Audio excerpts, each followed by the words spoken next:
Hello mga ka-OER.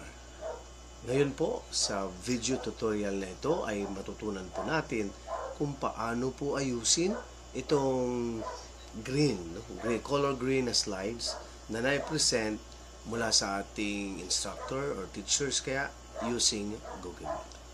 Napakadali lang po. Sundan lang po ito at isang uncheck lang ay gagana na po at babalik na po, makikita na po natin yung ating ang slides from our instructor.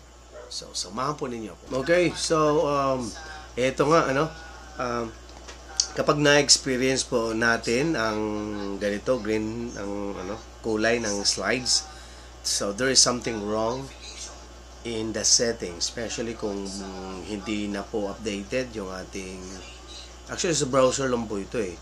So, this moment, nagpe-present si Sir Dennis sa aming TM2, kasama ang aming magaling na instructor, si Sir Gadi Suarez, sa TM2 namin. Kasi nga, minsan pinapabasa niya kami sa slides, sa isa. Yet, hindi ko makita kasi green nga. Kung kaya naisipan kong gumawa ng tutorial na gaya nito. So, napakadali lang naman po. Pag ganito po ang nangyari, though mayroon akong monitor dito sa cellphone ko, pero hindi naman pwede, lagi sa cellphone lang. So kaya nga dito sa sa PC ay ginawan ko ng parang paano maayos.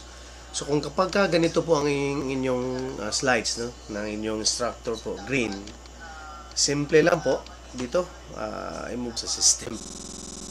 So sa system makikita natin dito yung tatlo. Use graphics acceleration when available, i-off lang po natin to. So once po natin na-off na po natin yan, na po natin, i-X muna natin yung browser, refresh natin.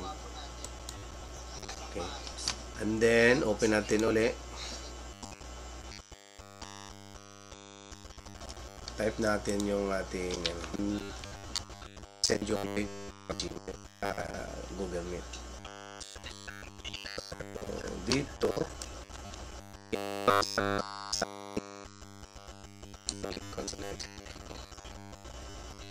next time yung lang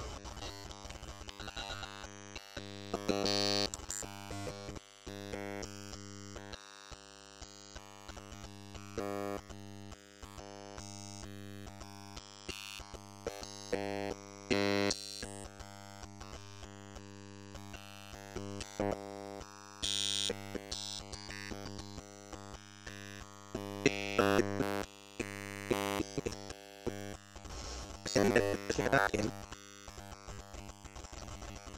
Pagdating po dito ay i-off ko lang yung camera. Subukan natin kung na-fix na po join live. Ituloy natin. Thank you, Sir Dennis.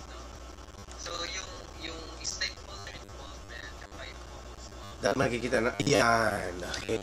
So, at least nandito na po yung natin, nakitang-kita na po natin yung ating slides. So, yun. A good structure, competence standard kasi very key.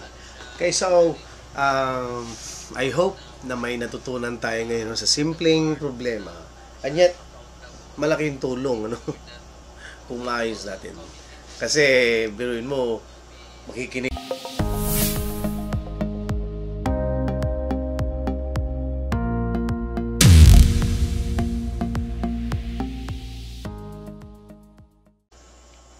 Okay, sana po ay may natutunan po tayo sa video tutorial na ito.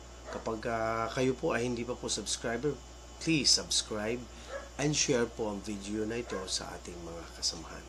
Okay, so this is Sir OER saying, see you next time. Bye-bye.